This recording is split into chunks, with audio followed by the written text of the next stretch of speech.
दिव्या भारती की मौत यह आत्महत्या थी या हत्या।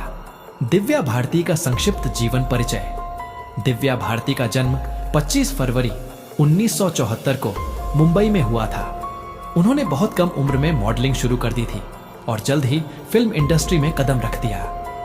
1990 के दशक की शुरुआत में ही वह बॉलीवुड की टॉप हीरोइनों में गिनी जाने लगी थी। उनकी मासूमियत, खूबसूरती और अभिनय ने उन्हें रातों रात स्टार बना दिया।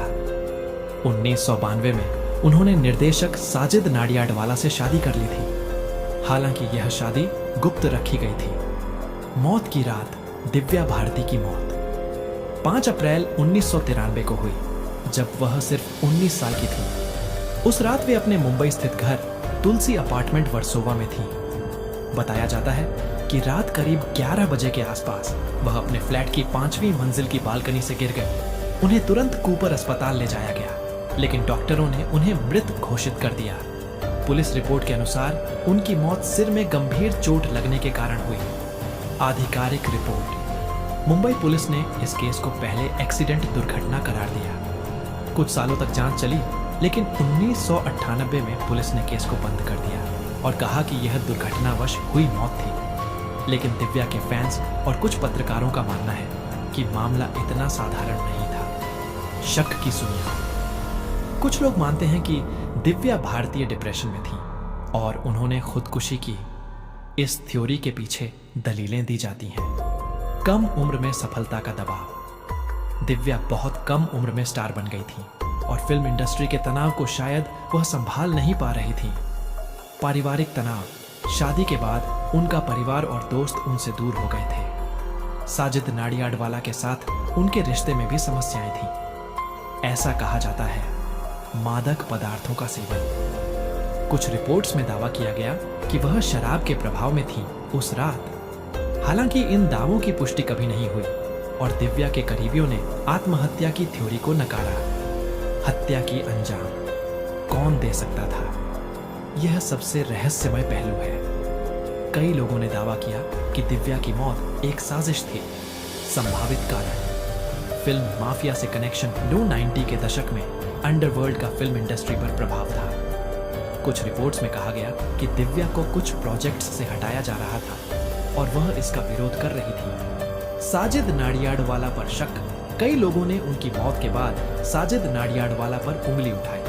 कहा गया कि दिव्या को जब उनकी गतिविधियों की जानकारी हुई तो उन्होंने रिश्ता खत्म करने की धमकी दी थी। हालांकि साजिद ने हमेशा इन आरोपों को झूठा बताया और कोई सबूत नहीं मिला। दोस्तों की भूमिका। मौत की रात उनके साथ 2 दोस्त मौजूद थे, फैशन डिजाइनर नीता लुल्ला और उनके पति। सवाल ये उठते हैं कि इतने लोग मौजूद होने पर भी बालकनी से गिरना कैसे हुआ? क्या किसी ने उन्हें धक्का दिया? फ्लैट में कोई स्पष्ट गवाह भी नहीं था जिसने देखा हो कि वह कैसे गिरी। पोस्टमार्टम रिपोर्ट में सिर में चोट का जिक्र था, लेकिन शरीर पर किसी संघर्ष के निशान नहीं मिले। इसी कारण पुलिस ने हत्या के एंगल को नकार दिया। मीडिया और अफवाहें। दिव्या की मौत के बाद मीडिया में कई तरह की कहानियां आईं। कुछ ने कहा कि उन्होंने शराब पी रखी थी और मजाक में बालकनी पर चढ़ गईं और फिसल कर गिर पड़ी। कुछ ने अफवाह फैलाई कि उन्हें जानबूझकर धक्का दिया गया। कई फैंस आज भी मानते हैं कि सच छिपा दिया गया। बॉलीवुड का रुख।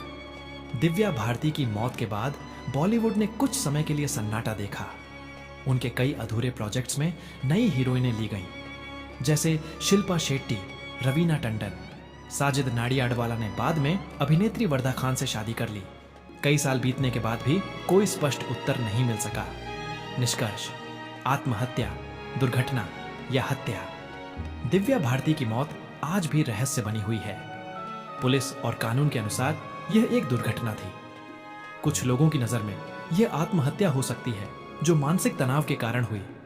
वहीं कई लोग इसे हत्या मानते हैं, जिसमें साजिश रची गई और सच्चाई को दबा दिया गया। सच क्या है, यह शायद कभी कोई नहीं जान पाएगा। लेकिन एक बात निश्चित है, दिव्या भारती जैसी प्रतिभा बहुत कम होती है और उनकी असमय मृत्यु ने फिल्म जगत को गहरा आघात दिया।